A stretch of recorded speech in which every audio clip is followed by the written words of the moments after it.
you listen to reason? Will you open your eyes? So what it seems to me is, now we have a good understanding of this and its various functions, but it seems to me that Behe's definition says, if I take a part away and it no longer has the same function, aha, it's irreducibly complex. Yes, and then the point is, it's very, and the more systems like that you find, the more improbable it is that you, because now you have to account for an indirect pathway for each and every one of these systems. And I mean, Behe argues that there's hundreds of these systems out there, and now essentially for every one of these systems that you have to explain with an indirect pathway, I mean, you have to first account for the fact that at some point in time, all the parts are together, then they were synchronized the right way, in the same place, at the same time. No, you don't have to. No, you don't have to, and that's the response that real evolutionary biologists have been putting out for years. You don't have to have them all in place, all at the same time, all synchronized. Some of them can have different functions for long periods of time. Some of them can have no function. Evolution doesn't just select for something, it selects against things. And as long as something is relatively innocuous, like for example, my earlobe doesn't really have any good function. And who knows, maybe 1,000,000 years down the line, my earlobe will evolve into something, or the human earlobe, not mine, I'll be dead, will evolve into something that some future intelligence will claim is irreducibly complex. It is, as I said at the outset, an argument from ignorance. It is, as I said a moment ago, a definition that is defining intelligent design into existence. There's no reason to accept Behe's definition of irreducible complexity as useful or valid in any sense. Sorry. Well, the reason why I'm saying it's useful is because because before you found out that the system was irreducibly complex, you could have said that it could have just evolved in a very direct way, step by step by step. No, you couldn't have. You have to account for an indirect pathway because Gary, this is where you keep getting things wrong, Gary. You keep talking about, well, you can just make this leap, or you could just said this, or you could have just decided this, or this isn't how we determine things in science. You look at evidence, you look at lineages, you look at you look at the actual data that's out there. It's not a matter of, well, you could just say this or you could just say that, and so why not just say the thing that makes the most sense? Which seems to be the whole idea that you're trying to sell us here. You just said that without irreducible complexity, you could claim that it came by direct evolution. No, that's not it. No, that's not it. You are making the implication that irreducible complexity is not only a valid hypothesis, but that it's necessary in order for us to determine the actual process. And the answer to that is, you're freaking wrong, because science is going to explain that or not explain it based on the evidence and going where the evidence leads. You don't need irreducible complexity as a stopgap or as a bridge that leads somewhere, because as I mentioned before, where it's leading you is to the intelligent design conclusion, and it's doing so without any basis at all. It is an argument from analogy. It is an argument from ignorance. Begging the question. It is everything that could be wrong with it is. And when I asked before about how you bridge this gap between something looks designed and therefore it is most likely designed, your answer is Michael Behe's definition of irreducible complexity. Oh, well, that wasn't my answer to that question. No, Gary, Gary, that was your answer. Yours was just a lot longer.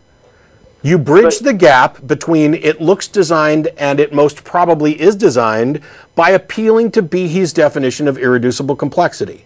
That's part of it, but that's not the whole. That's not all. What's the rest of it?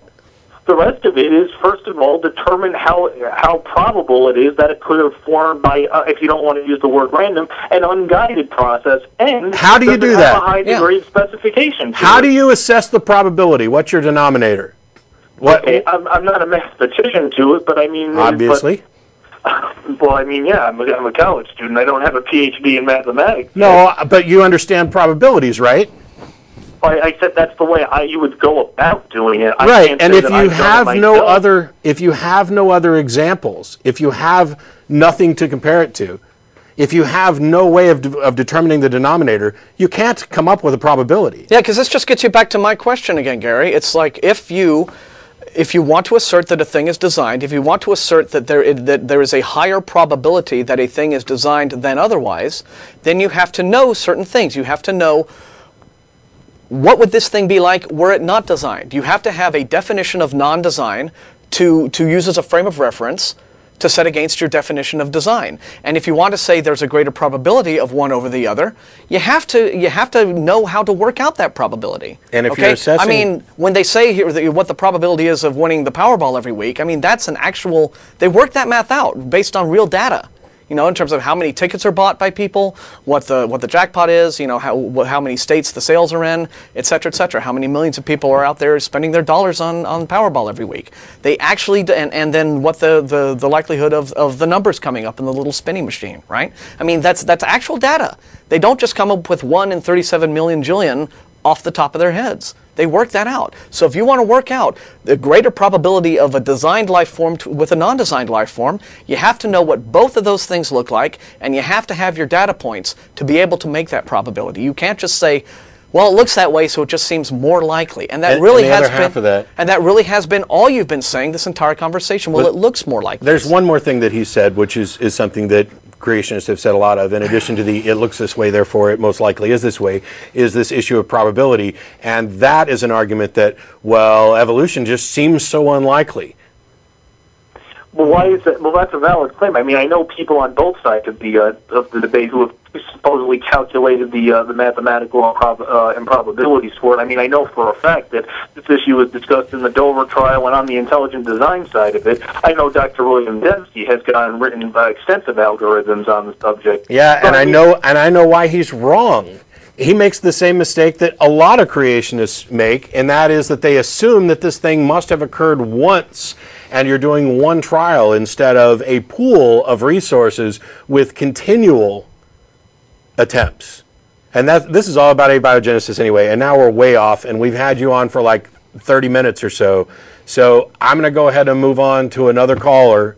All right, we're not taking my call yet. We appreciate the argument. I appreciate it. We're not going to agree, and primarily we're not going to agree because you accept that Behe's definition of irreducible complexity is valid and useful, and I think it's a steaming pile of crap. So we're just not on the same page with premises. On this one, and I mean, again, thank you for your time. Unfortunately, that whole agree to disagree and everybody has an opinion is useless because there is such a thing as truth, and there are such things as right answers, and I'm going to believe that we have the best right answer when it's actually supported by the evidence and not supported by analogy, induction, looks designed, therefore is most likely designed.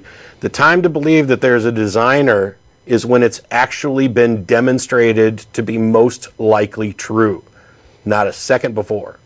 Well, I'm going to believe that the methods that Dr. Behe and Dr. Dembski have used, and as well as the other design theorists who identify design in nature, as I've said to you before, irreducible complexity and specified complexity, I think that those are valid ways to do it. I mean, well, good for you, but you're incorrect. So it's cool. And there's plenty of people that believe if they pray they'll get better. But